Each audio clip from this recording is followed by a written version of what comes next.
অভিযোগ গঠন করা হয়েছিল। আজকে চূড়ান্ত রায়ের পর্বে এসে আদালত এই 5টি চার্জকে 2টি চার্জে রূপান্তর করেছেন এবং প্রত্যেক চার্জের মধ্যে 3টি করে কাউন্ট দিয়ে 6টি কাউন্ট তৈরি করে আলাদাভাবে আজকে বিচারের রায় ঘোষণা করেছেন। প্রথম চার্জে আসামি শেখ হাসিনাকে দোষী সাব্যস্ত করে আমৃত্যু কারাদণ্ড দেওয়া হয়েছে।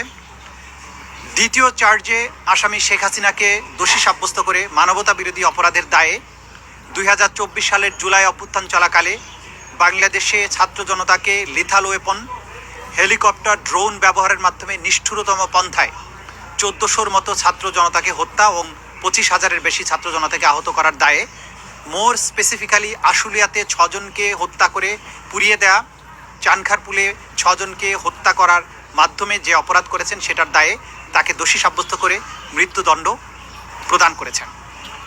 অপর আসামি আসাদুজ্জামান খান কামালকে 2টো কাউন্টেই দোষী সাব্যস্ত করে তাকে মৃত্যুদণ্ড প্রদান করেছেন। আসামি চৌধুরী আবদুল্লাহ আল মামুন সাহেবকে সবগুলো কাউন্টেই দোষী সাব্যস্ত করা হলেও তিনি যেহেতু রাজসাক্ষী হিসাবে আদালতে মামলার ভেতরের সবচাইতে গুরুত্বপূর্ণ ইভেন্টগুলো সাক্ষী হিসাবে আদালতের সামনে তুলে ধরেছেন, আদালতকে সত্য উদ্ঘাটনে সাহায্য করেছেন, সেই জন্য তাকে